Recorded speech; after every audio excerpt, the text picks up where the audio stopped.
Aujourd'hui, je vais t'expliquer pourquoi je vends ma première opération pour acheter un immeuble, te montrer tous mes chiffres et te parler de mon plan pour la suite. Pour ceux qui me découvrent à travers cette vidéo, il y a quelques semaines, je me suis lancé un défi assez fou, générer plus de 2000 € par mois avec l'immobilier avant 2026. La semaine dernière, je t'annonçais que j'avais eu une grosse prise de conscience et que j'allais complètement changer ma stratégie. Comme je te l'expliquais, j'avais eu un rendez-vous avec une personne qui est bien plus avancée que moi en immobilier et il m'a clairement fait comprendre qu'il y avait deux possibilités en fait pour atteindre mon objectif.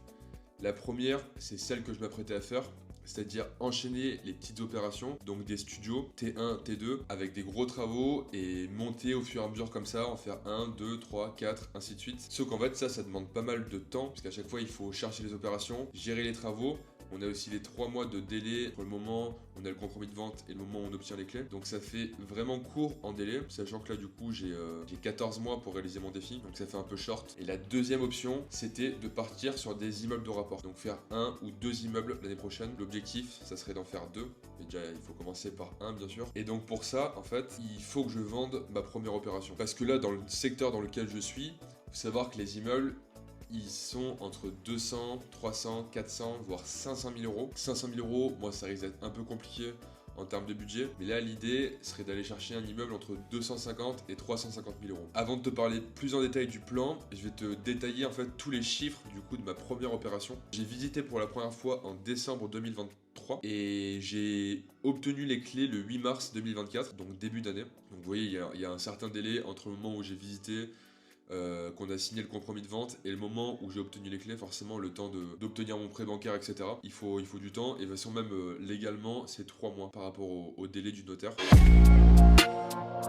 Donc pour l'opération en question, je vais vous détailler un petit peu les chiffres. Donc c'était un appartement de 19 mètres carrés avec en bas un local de 30 mètres carrés. Donc c'était un local, je vais vous mettre des images, vous allez voir il n'y avait absolument rien.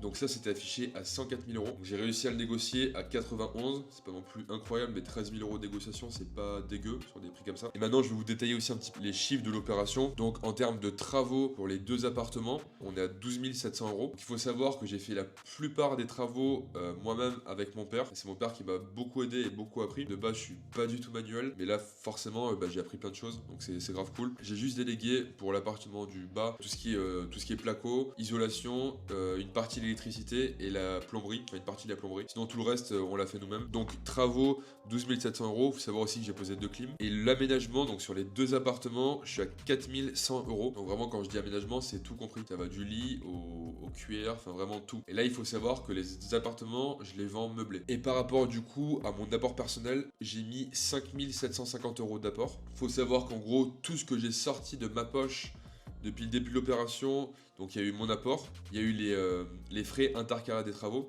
En fait, il faut savoir que quand vous empruntez avec une enveloppe travaux, donc ce que j'ai fait, ce que je vous ai pas dit, mais du coup, j'ai emprunté 116 000 euros, parce que j'ai tout emprunté, enfin tout ce qui est travaux, etc., j'ai tout emprunté.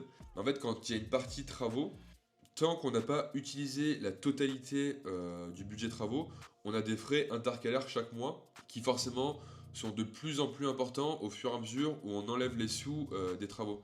Pour vous donner un exemple, c'est comme si vous empruntez 20 000 euros de travaux, vous allez payer 100 euros au début, tant que vous avez toujours les 20 000 euros d'enveloppe. Mais s'il vous reste que 2 000 euros d'enveloppe travaux, vous allez peut-être payer 500 euros de frais intercalaires. Donc ça, il faut bien le prendre en compte. Donc budget total qui est sorti de ma poche, je suis à 7 695 euros. Et donc comme vous le savez, j'ai loué cet appartement et je le loue toujours en location courte durée. Je suis en moyenne à 70% de taux d'occupation. Et donc les entrées nettes après impôt, je suis à 8 500 euros net d'entrée. Donc au final, j'ai fait 1000 euros de bénéfices. Mais là, on parle vraiment juste de ce qui est sorti de ma poche et de ce qui est rentré. En gros, j'ai déjà fait plus de 100% de mon capital en quelques mois. Maintenant, je vais vous expliquer un petit peu comment ça va se passer pour la vente. Donc j'ai vu l'agent la semaine dernière. On a discuté par rapport au prix. Donc, il faut savoir qu'en fait, c'est donc deux appartements, mais si vous voulez, je ne les ai pas divisés par rapport à l'urbanisme. C'est toujours un bloc, donc je vends le lot complet. Et donc moi, ce que j'ai dit à l'agent, c'est que je vais obtenir au moins 30 000 euros de plus-value, sans compter du coup les revenus locatifs qu'il y a eu. Et donc comme je vous ai dit, là, j'ai emprunté 116 000 euros, il me reste 115 000 euros. Donc il faut que je vende les biens minimum 145 000 euros. Donc l'agent maîtrise très bien le marché, il m'a dit que ça se faisait largement. Mais en gros, ce que j'ai voulu faire, c'est commencer en les affichant forcément un peu plus cher pour qu'il y ait une marge de négociation. Et forcément, plus je fais, mieux c'est. Donc ce qu'on a fait, c'est qu'on les a affichés, enfin là l'annonce n'est pas encore en ligne, elle sera en ligne dans quelques jours. On va les afficher à 169 000 euros, donc pour les deux appartements. Et comme ça laisse forcément une marge. Parce que moi, l'idée derrière, c'est de faire au moins 30 000 euros de plus-value. Et forcément, la vente, ça va avoir pas mal d'impact. Parce que comme il m'a expliqué, tant que j'ai pas vendu en fait ces appartements, je suis un petit peu bridé. Je peux pas faire grand chose en termes d'opération. Là, comme je vous ai dit, je vise un immeuble du coup. Et là, il va me falloir du cash. Parce qu'il va me falloir que je mette un petit peu d'apport quand même. Pour être quand même solide aux yeux de la banque. Même si en soi, ça peut se faire avec un petit apport. Mais je préfère quand même arriver un peu solide auprès de la banque. Là, comme je vous ai dit, je vise un immeuble entre 250 et 350 avec travaux, hein, bien sûr. Donc là, pendant 3 mois, il va y avoir un petit battement, enfin 3, 4, 5 mois, où je ne vais pas pouvoir faire grand chose en termes d'action pure, c'est-à-dire d'aller sur le terrain, visiter, etc. En fait, il m'a même conseillé de ne pas trop regarder les biens qui se faisaient, parce que forcément, il y a toujours des pépites, et ça risque de plus me frustrer qu'autre chose. Mais du coup, en fait, c'est pas très grave. Ce que je vais faire, c'est que je vais utiliser ce temps pour continuer de me former un max sur tout ce qui est fiscalité, les montages fiscaux que je vais devoir faire, parce que là forcément vous en doutez, un immeuble ça sera pas en nom propre, ça je vous en parlerai dans d'autres vidéos bien sûr. Et ce que là j'ai déjà commencé à faire, je vous détaillerai aussi dans d'autres vidéos, c'est faire tout mon business plan en fait par rapport à l'immeuble, parce que là ce que je vise du coup dans le plan c'est au minimum 4 appartements, idéalement 5. Voilà, maintenant vous connaissez tous les chiffres de ma première opération et je vous ai un petit peu expliqué le plan d'action pour la suite, donc partir sur un immeuble et idéalement en faire deux en 2025.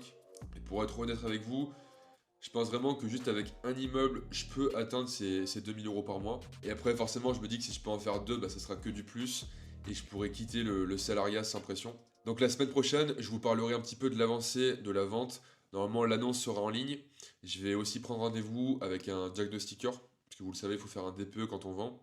Je vous donnerai aussi la suite du plan d'action. Parce que là, je vais commencer à vraiment travailler dès maintenant sur tout ce qui est la recherche d'équipe. Il va me falloir des entreprises tout corps d'état. Il va me falloir potentiellement un architecte. Et là, je vais commencer aussi sérieusement à travailler sur les plans, même si là, actuellement, j'ai rien. Mais en fait, l'idée, c'est que une fois que j'encaisse ma plus-value, je puisse directement me mettre à rechercher, même si je vous avoue que je cherche encore actuellement, même si ça sert à rien pour l'instant. Mais en fait, l'idée, c'est vraiment d'être prêt le moment venu et pas perdre plus de temps que ça pour pouvoir, si possible, mettre ces appartements en location courte durée pour l'été 2025. Donc, on se retrouve la semaine prochaine pour que je vous parle de mon avancée. Ciao!